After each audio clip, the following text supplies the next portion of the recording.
আমি আজকের যে মতবিনিময় সভা সেটার মূল উদ্দেশ্য ছিল আমাদের যে আগামীর বাংলাদেশে আমরা প্রত্যেকটি তৃণমূল পর্যায় থেকে কিভাবে ক্রীড়াঙ্গনের একটি নতুন পরিবেশ আমরা গড়ে তুলতে পারি, আমরা কিভাবে রুট লেভেল পর্যন্ত খেলাধুলাকে ছড়িয়ে দিয়ে আমাদের উপজেলা জেলা পর্যায়ে কিভাবে আমরা খেলাধুলাকে নিয়মিত রাখতে পারি, কিভাবে আমাদের উপজেলা কিংবা জেলা পর্যায়ের খেলাধুলাগুলো যে অনুষ্ঠিত হচ্ছে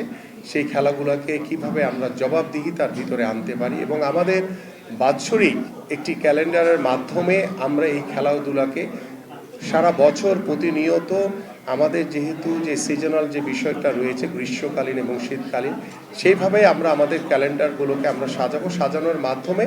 আমরা আমাদের খেলাগুলোকে সারা বছর প্রতিনিয়ত খেলার মাঠে আমরা রাখতে চাই। পাশাপাশি আমাদের ইতিমধ্যে আমরা আমাদের মাননীয় প্রধানমন্ত্রী তিনি সিদ্ধান্ত নিয়েছেন যে আমাদের খেলাধুলাকে আমরা পেশা হিসেবে প্রতিষ্ঠিত করতে চাই এবং সেটারও বিষয় নিয়ে আমরা বিশদভাবে আলোচনা করছি যে কোন ক্রাইটেরিয়ায় কিভাবে আমরা সেটাকে প্রত্যেকটি খেলোয়াড়দেরকে একটি বেতন কাঠামোর ভিতরে নিয়ে এসে আমরা সেটাকে নিশ্চিত করতে চাই। পাশাপাশি আমাদের আগামীর বাংলাদেশে আমরা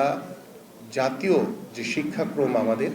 চতুর্থ শ্রেণী থেকে আমরা আমাদের খেলাধুলাকে বাধ্যতামূলক করতে চাই এবং সেই বিষয়গুলো নিয়ে আমাদের সংশ্লিষ্ট মন্ত্রণালয় শিক্ষা মন্ত্রণালয়ের সাথে কথা বলে শিক্ষামন্ত্রী প্রতিমন্ত্রীর সাথে কথা বলে আমরা সেটা নিশ্চিত করব ইনশাল্লাহ। পাশাপাশি সেখানে কোন কোন ইভেন্টকে আমরা গুরুত্ব দিব সেই বিষয়গুলো নিয়েও আপনাদের সাথে আলোচনা হয়েছে, সেটা আলোচনার মাধ্যমেই আমরা আমাদের ফুটবল ক্রিকেট হকি থেকে শুরু করে ইন্ডিভিজুয়াল যে খেলাগুলো রয়েছে যে খেলাগুলোকে সর্বোচ্চ গুরুত্ব দিয়ে আমরা সাব গেমস কিংবা এশিয়ান গেমস কিংবা ভবিষ্যতে অলিম্পিকে ভালো কিছু করার যে কর্ম পরিকল্পনা বা চিন্তাভাবনা আমাদের যে স্বপ্নগুলো রয়েছে সেই স্বপ্নগুলো যাতে আমরা বাস্তবায়ন করতে পারি সেই শুরুটা আমরা করতে চাই। আমরা বলবো না যে এটা রাতারাতি আমরা করে ফেলতে পারবো, বাট আমরা শুরুটা করতে চাই। যেই শুরুগুলোর কথা আমি যখন খেলোয়াড় ছিলাম তখনও বলেছি, বিগত 17 বছর যখন রাজনীতির মাঠে ছিলাম মাঝে মাঝে আপনাদের সাথে দেখা হয়েছে কথা হয়েছে তখনও বলেছি।